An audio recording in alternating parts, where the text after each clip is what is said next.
Hello, I've found myself in a studio with a camera, so I thought I'd take the opportunity. I'm here in Sydney, Australia, to just throw in my thoughts and my, 20 years of research now into this whole phenomenon that's unfolding as I speak, called the Occupy movement. Came out of Wall Street, of course.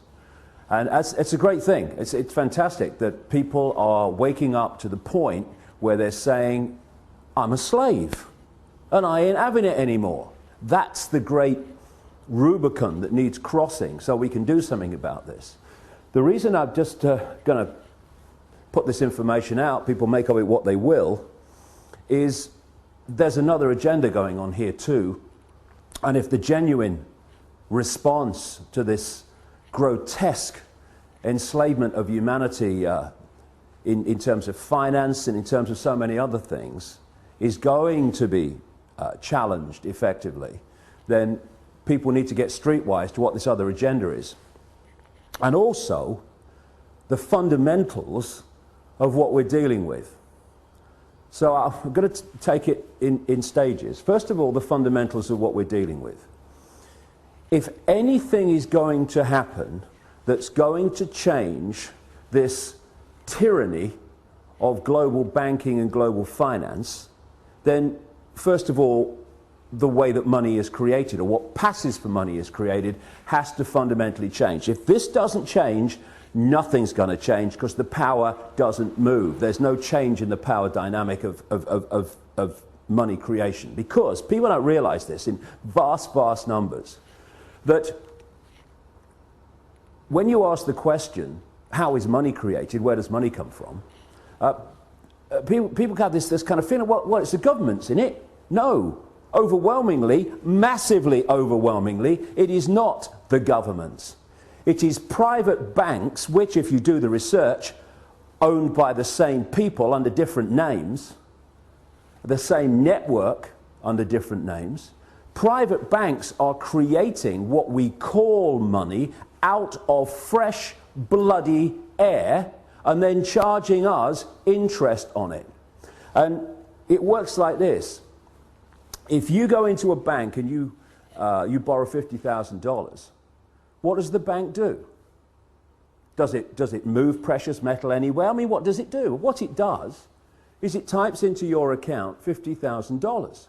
And from that moment, you start paying interest on $50,000 that has never, does not, and will never exist. Fresh air, theoretical money called credit. This has been allowed to happen because, again, when you do the research, the same networks that control governments and therefore pass legislation to do with banking are the same networks that control the banks and the banking system. Therefore, laws have been passed called fractional reserve lending that allow banks to lend at least, and my goodness, it's at least, 10 times what they have on deposit. So when you put $1 in a bank, that bank can now lend 9, 10 that it does not have. Fresh air, figures on a screen. Not only that, you borrow $50,000 from a bank. What does it do? It types into your account $50,000. Okay, now you're paying interest on it. But you take $10,000 and you say, I'm going to buy that car. And you give $10,000 to the guy who owns the car to buy the car off him. Now the guy who's received your $10,000 that was created out of nothing in the original $50,000 now goes and deposits the 10 grand in his own bank. Now that bank can lend 10 times the 10 grand that was created out of nothing in the first place. This is what's going on. And then if you follow one loan, $50,000 or whatever, you follow that through the banking system, and that one loan allows the banking system as a whole to create phenomenal amounts of non-existent money we call credit from that original non-existent credit loan. This is how the banking system, ladies and gentlemen, have taken the world over. Why wouldn't it when they can do that? And there's another little scam here. All written in on purpose, cold, calculated. When you go into a bank and you borrow $50,000, the bank creates, even in this theoretical, ludicrous way, $50,000. But you're not paying back $50,000, you're paying back $50,000 plus interest. The interest is never created, even as credit, which means a simple fact. At any point in time, coldly calculated, designed to be, there is never anything like enough units of exchange, money, in circulation to pay back all the principal on the debt and all the interest on the outstanding debt. Therefore, people losing their homes, losing their businesses, losing goodness knows what else that they've worked for, is built into the system. Now, when you have a boom and there's an expansion of this non-existent, ludicrous money called credit, then Peter Pays Paul hides to a large extent the fact that we're in this situation where the outstanding debt cannot be paid back or even nearly paid back plus interest because there isn't the units exchange to do it. But when you go into a recession or a depression and there is a contraction of those ludicrous units of exchange in circulation, then it becomes blatantly obvious that there's not enough units of exchange to pay back all the interest on the debt and all the principal, and that's why you get this explosion, which we've got now, of people losing their homes, losing their businesses, losing their land, their farms, etc. And all these tent cities that are appearing around the world. And so we have a system where the private banks, in the end controlled by the same network, not least around the house of Rothschild and others, the Rockefellers too, in America, have been given this level of power to create money and dictate completely, beyond governments, global finance. And that's why they're able to create booms and busts at will.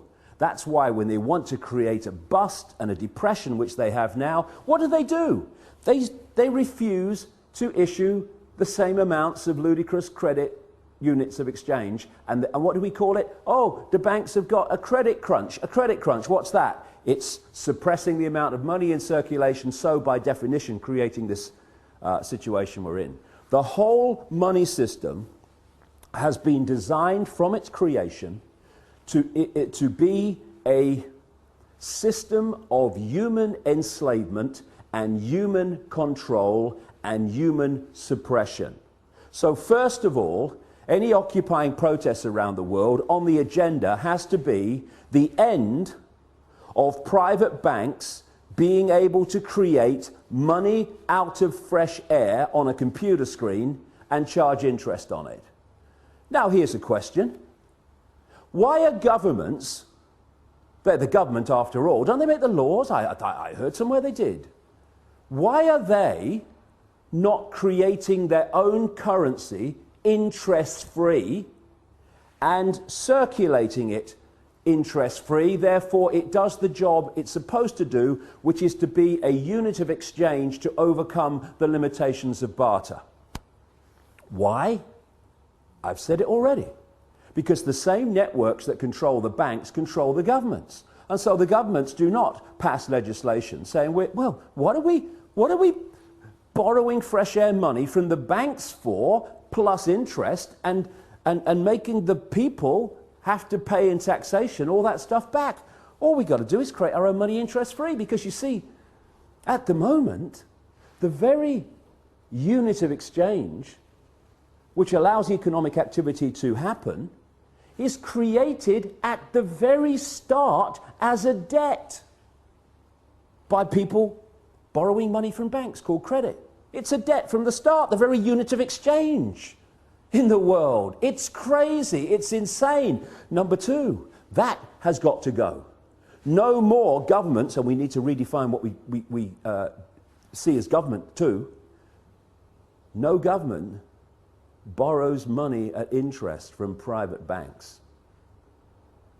Ludicrous. Then there's another thing. Like I say, whether we have a boom or a bust is decided by this very banking system. because they have what they call an economic cycle. It's total corruption and total manipulation. First of all, they put lots of units of exchange out, credit. Oh, you know, you earn 2 and 6 a week? Okay, have this half a £1 million house. Yes, here's the money, take it. And they put lots of units of exchange in circulation. And there's a boom, manufactured, and when people are in a boom and they get confident about their jobs, they go into more debt, bigger house, a bigger car, all the rest of it. And then what they do at an optimum point, this is what they did in 2008, is they take or create an excuse to take money out of circulation. Now the economic activity generated by that amount of money in circulation is no longer possible. And we move over here, fishing line coming in now, to a depression or a slump. People do not lose their homes overwhelmingly because they don't want to work anymore. They lose their homes because there's not enough economic activity to generate the income to pay the mortgage. Companies don't go bust because they think it would be a bit of fun. They go through a bust because there's not enough demand for their products at a time of a downturn when the money in circulation is being reduced. And what happens? The banks that have created this problem in the first place, they take the homes, they take the businesses, they take the land, they take the real wealth for having not been paid back money that has not, does not, and will never exist. This is the power that the governments, controlled by the same network, have given to the banks to control planet Earth. Anything that comes out of these Occupy protests that does not include demands, not taking no for an answer, this has got to go, it's going to change nothing.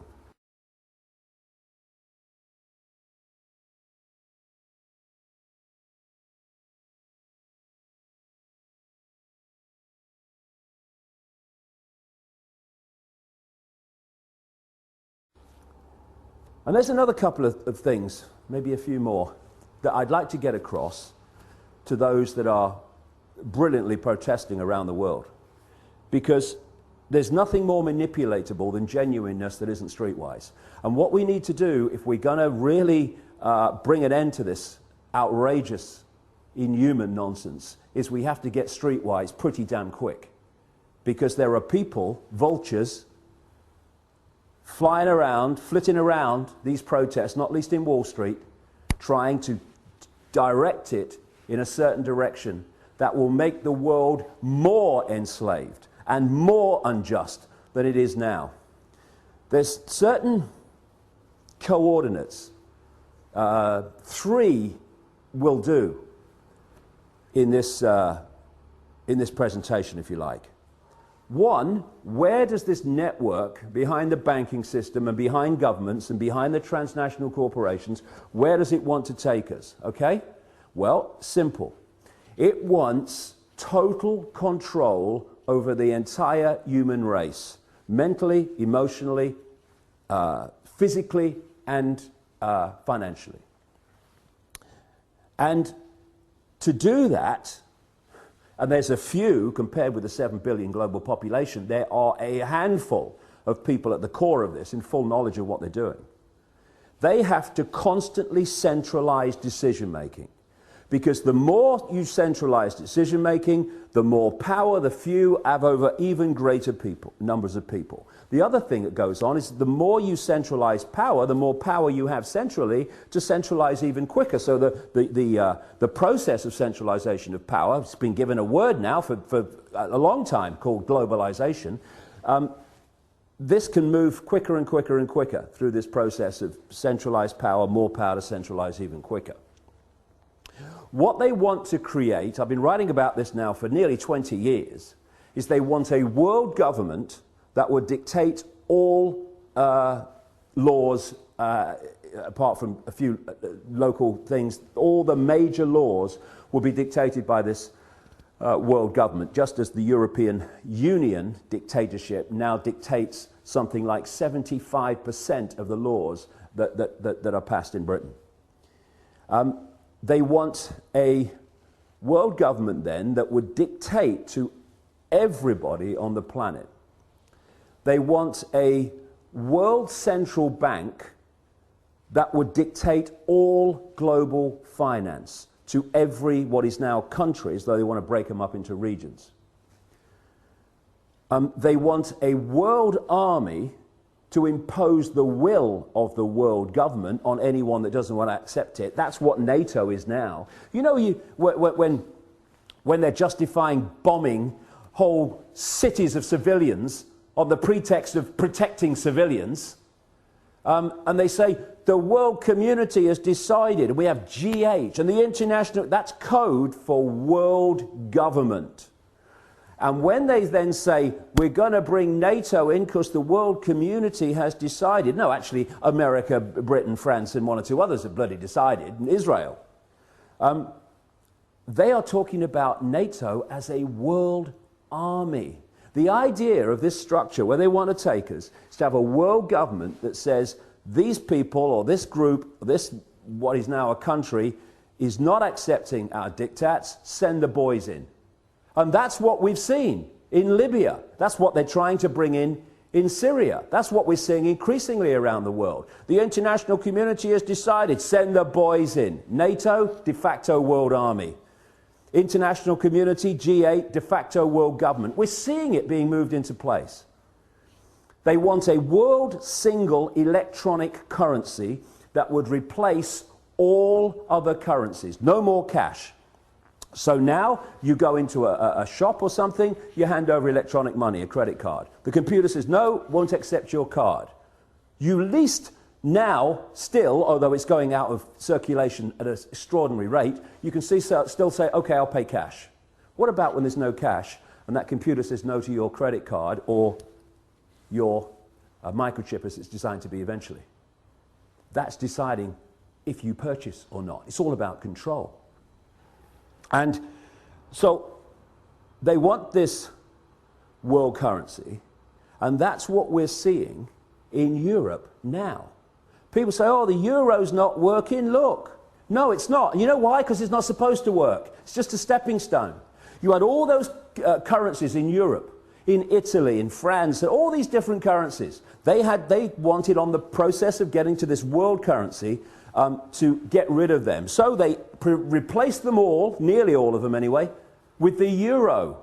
Now all those currencies in one fell swoop gone. Now we're down to one in Europe, in most countries, the euro. So now what do? They want to make the euro not work as the next stage of getting more and more into this, towards this one world currency. So, another thing to mark the card for anyone involved in these Occupy protests, if any suggestion comes along that we should go to some form of world government, or to, and they're even talking about it now, to a world central bank and all this stuff, no, no, no. Listen, it's centralization of power in this world that has got us into this mess. If you have diversity of decision making, there's so many points of decision making, no cabal at the center can dictate that or manipulate that on anything like the scale that it can when you have centralization of power. So we've got the European Union, we've got which is a fascist dictatorship or communist dictatorship, whichever we want to call it. We've got this single currency and all the rest of it, all this economic disaster in Europe, all manipulated on purpose, as it is in America and elsewhere.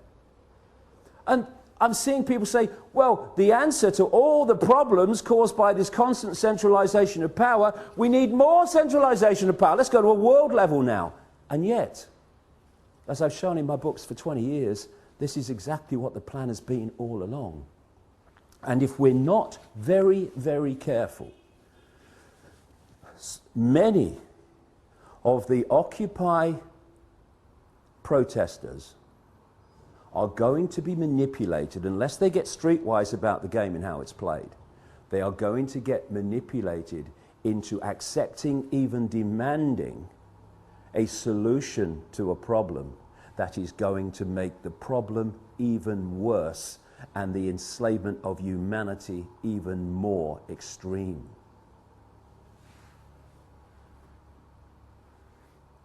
When you look at where they want to take us, which is into this centralized global dictatorship, then you look at the main technique that they use to take us there. I gave it a name a long time ago now: problem, reaction, solution. Dead simple, devastating. At stage one, you create a problem. You blame someone or something else for it to hide the fact that you're really behind it. You then, through an unquestioning and pathetic media, tell the people the version of the problem you want them to believe. What you want at stage two is the reaction to the problem from the people. Fear, outrage, something must be done. It could be a war, it could be a terrorist attack, like the Mossad American intelligence operation known as 9/11. It could be an economic collapse, whatever. Whatever problem you need to be allowed you to go to stage three of problem, reaction, solution, which is to offer the solutions to the problems you have covertly created and blame someone or something else for it. And those solutions are constantly advancing your agenda to this centralized global dictatorship that I'm talking about. So when you crash the global economy, and when you're moving trillions and trillions of dollars around the world economy every day, as this network is, you decide if it goes up or down. Nobody else does, you do. And therefore, you can create an economic collapse at will. That's what they did in 2008, and they've gone on with it since. And the idea is that that problem is then offered a solution. And people like the Rothschild-controlled bagman and billionaire George Soros, one of the major funders, by the way, into existence of MoveOn.org, which is trying to move in, this Democratic Party-owned, cabal-owned operation, moving in on the Wall Street protests and stuff like that. You can then offer the solutions that Soros and others are offering, which are what? To solve this economic global crash, we need a world central bank. Stands back in amazement. I'm shocked. Knock me down with a feather and I shall swoon.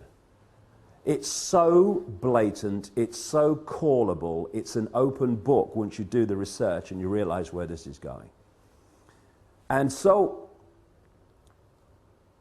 it's so vital as we've reached this point, this cusp where so many people have gone through or are going through this process now, where they're saying, I'm a slave and I'm not having it.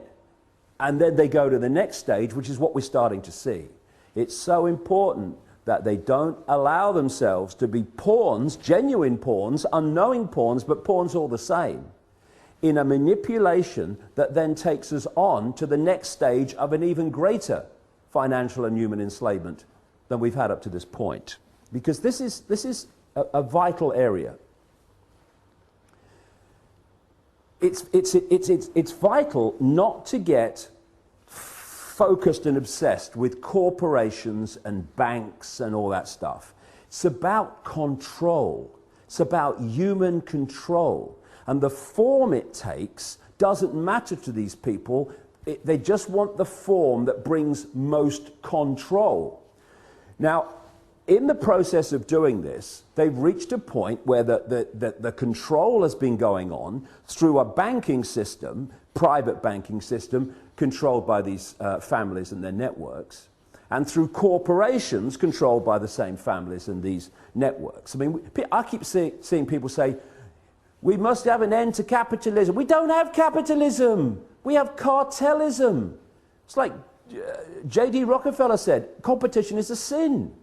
We have an oil cartel, a pharmaceutical cartel, a biotech cartel, on and on it goes. And these are the cartels of these families. This is how they control and dictate at this point. But they want to go to the ultimate level of human control, where they don't have corporations, so we know them anymore. And so if we can get caught in, yeah, get rid of the corporations, I'm all for that. But the question is, to be replaced by what? And this is the structure they want. They want the world government, the world central bank, the world currency, the world army to implement the will of the world government, and then they want the world government ministries. Read 1984. George Orwell, real name Eric Blair, wasn't coming from his imagination. He had access to the projected agenda through the Fabian Society. Exactly the same Fabian Society that Aldous Huxley was a member of, and thus had the inside knowledge to write a prophetic novel called Brave New World. They were coming from knowledge of what the projection was. Huxley, it seems, supporting it, and Orwell not supporting it, trying to expose it. But it's still the same source of where it came from. This has been going on for so long. What they want is the world government and then the World Ministry of Oil, which would take over all the oil corporations, all the oil infrastructure, all the oil finance, everything. They want a world ministry of health that would take over all the pharmaceuticals and encompass what is now the World Health Organization, a Rockefeller Rothschild creation, by the way. They want a world ministry of trade that would encompass the World Trade Organization and dictate global trade from a central point. A world ministry of this, a world ministry of biotech, and all the rest of it. And so they want to absorb the corporations as they are now into these ministries for the ultimate global dictatorship. And the same people behind the banking system now and the corporations now will be controlling the world government and the ministries. But the same thing, but it will go on to a much higher level and a much more coordinated level of human control. So, they will want people, protesters against the outrageous injustices and grotesque actions and behavior of the corporations, to call for the end of the corporations, call for the end of the banks. Yes, fine. But we have to dictate what replaces them. Diversity from the center. Control that people have of their own lives in their own communities, not what they want. And what I have to say, speaking now, I'm seeing happening around the world in these protests, having the cabal you were protesting against dictating what this stuff is replaced by. If we go there, more and more centralization of power, we'll live in a global fascist state within 10 years. Our children and grandchildren will live a lifetime bloody nightmare. Or we can go this way and saying we want power from the center to people in their communities. So no central cabal can dictate the lives of everyone in a country or a state, never mind everybody on the bloody planet. And one final thing. You know, these organizations that move in, like moveon.org, I mean, I wish the bloody would, sooner the bloody better, that are Soros funded and Democrat Party controlled, and all these people. And then I mean, if people, you know, a lot of the people in the protests, if they hear this bit, they'll be going, boo, what are you doing? Because I've seen them do it to people. Global warming caused by humans is a bloody giant hoax. It's been created to justify dramatic changes in society and control in society to advance this very agenda I'm talking about. Because if you're playing problem, reaction, solution, and you want, therefore, to present global change, you've got to generate global problems to which you can offer global solutions. Climate change. Everyone's affected. We need global laws. What's international law, by the way? Oh, international law. International law is law that everyone on the planet is supposed to obey. This is the world government international law coming into place. Anyone does a modicum of basic scientific research, they will see that human-caused climate change, notice it's climate change since temperatures started falling. When they go up again in the sun cycle, it will be global warming again. But do a modicum of research and you find that the whole idea was a scam. Anything that Al Gore's involved is a scam by definition. He knows nothing else. And yet, we're having these organizations like, was it 350.org and these others? Oh yes, we must have climate change legislation. Yes, come on, build me prison a bit more. Give me some carbon tax. Let's have it, high five. Because that's the way we've got to solve the problem. The way we solve the problem, we take our freaking minds back and stop having them dictated by other people. You must believe this, you must believe that. And you know, again, this might upset a few people, but you know I don't care. When I see around some of these protests, someone on a microphone speaking the words and then everyone repeats the sentence, then he says another sentence and everyone repeats the sentence, and we want freedom. People say to me, oh yeah, but that's giving everyone a voice. No, it's not. It's giving them the right to repeat what he's saying. It's not giving them a voice. It's turning them into groupthink, which is how we got into this mess. Individual think, unique think. That is what will get us out of it. Breaking out of these patterns of collective response and behavior. So, I'm not interested in 350.org. Take your bloody nonsense about climate bloody change and go somewhere else. We're trying to bring about real change here, not selling another aspect of a global agenda. And move on .org and everyone like you go and do your bloody work somewhere else. Take your Soros money somewhere else. This is going to be a revolution that's going to make a difference. It's going to be a revolution of people, not organizations, not cooperating with their own enslavement, individually, and yes, together, collectively. This is a great opportunity to make a difference. But we need to get streetwise, and we need to get these parasites of the genuine energy of the people who've concluded, I'm a slave and I'm not having it, out of this whole deal. Because if we don't, they'll take it over and they'll do what every other one has done when it seems like some change is taking place. Look at Obama. Change, I stand for change. No, you don't. You stand for business as usual, and then some, as we've seen. It's just a word. Real change happens in changing real lives, not in spouting the fricking syllables. Change or change. One syllable, two syllable, one syllable. It doesn't bloody matter, does it? Because when Obama says it, it could be 50 bloody syllables. Nothing's going to change for the better. Because he ain't there to do that. So we have to do it. Come on, let's go.